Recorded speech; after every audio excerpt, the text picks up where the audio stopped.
Hello, ngayong hapon mga kadads, mga kapaps. Magandang hapon sa inyong tanan diha, ano. So, kini si Bidoy Bisaya, ano, tatak Bisaya. Karon guys, karon nga kahapon nun akong share sa inyo ano nga ako ang gikalingawan, no, kay sa pagkakaron under MECQ gyapon ang among syudad. So, limitado ang among paggawas-gawas. Kaduha rami pwede mo gawa sa isa ka semana. So nagkalingaw ko karon og alaga or buhi og kining native chicken.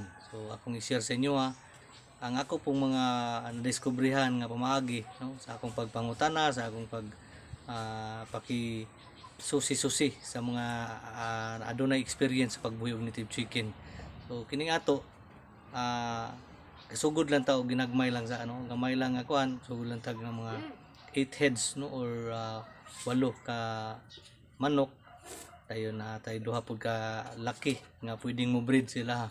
So karon kahapon nun ako silang pakaunon sayo kay karon siging ulan-ulan ri sa mga nga dapit, siging ulan nya pag ulan since wala pa gyud sila nakabutang tangkal tanan kay binuy-an raman, so dili mapakaon. So karon sayo-sayo na akong pagpakaon sila ug napo ko ihatag na tips sa inyo So when it comes sa pagkaon or pakaon sa ato ang mga buhi nga native chicken nga dili kayo ta mabugatan or dili kayo siya expensive.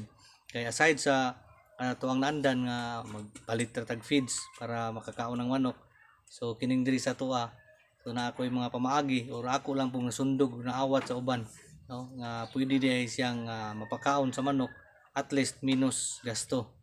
So muna akong ginabuhat dira sa mga tubangan na raman diha kay na may katangkungan raman diha daga na may tangkong. So pagawa sa mong balay na daghang tangkong, nanguwara kog tangkong and apoy lubi, ako lang po siyang gikagod gikayod o kanang kinayod na nyug sa buson pa nga kuan, no, or diri sa mua kinagod nga lubi. So muna karon akong isagol ako ipakita sa inyo unya ang pag-prepare sa pagkaon sa ako ang mga native chicken, and ako pong pakaunon ang ako ang mga manok Bisaya ug sayo. So para muulan man unya dili na kayo kumahago.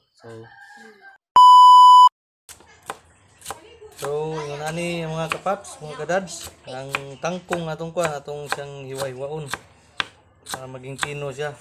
Kanya isagol ko nato ni siya sa katong lubi nga kinagod or kinayod na niyog.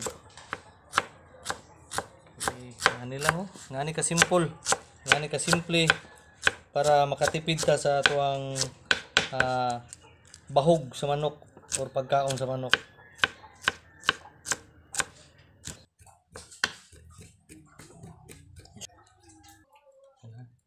So after na to masago lang katong ginutad na to nga tangkong, mga kapaps, mga kadads, mga guys diya kabisayaan diya, no, ato da yung sagulan o gamay nga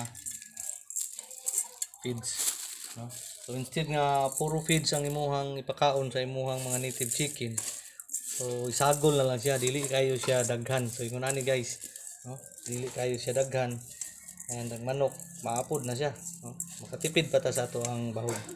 So ato ning ikuano niya atong ipakaon sa atong manok. Okay, hello mga kapaps, mga kadads diha, mao ni karon ang atong ibahog sa ato ang native chicken. So as of now gamay ra ang ato ang manok, pila pa lang ang ato ang manok, so gamay pa pod ang konsumo silang pagkaon.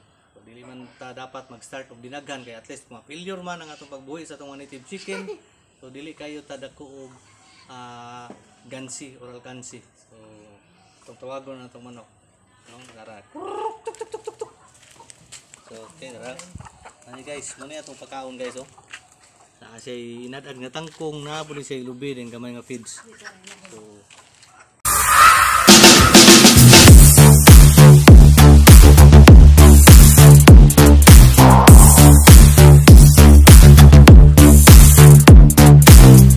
apo tayo na miso diri guys, bago pa ni siya.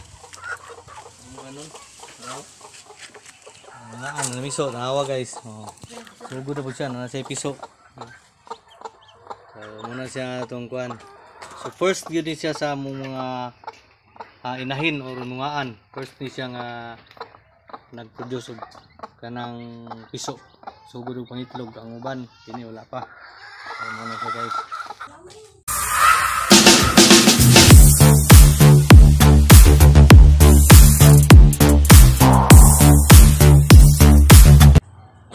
mga kapaps, mga kadads. So nakita ninyo ang atong binuhi nga mga native chicken. So gamay pa lang siya. So nag-start pa man ta. Hopefully nga mulampos tani, mo success tani, madagandagan ni siya kay makatabang-tabang. Kung sudan-sudan lang sigutan. And pwede po ta makabaligya kung managan. So salamat kayo. That's all for today. And ayaw gid mo kalimot pag-like, subscribe, and share sa ato ang channel Bidoy Bisaya, no? Tatak Bisaya. So ato kini. Bye bye. God bless.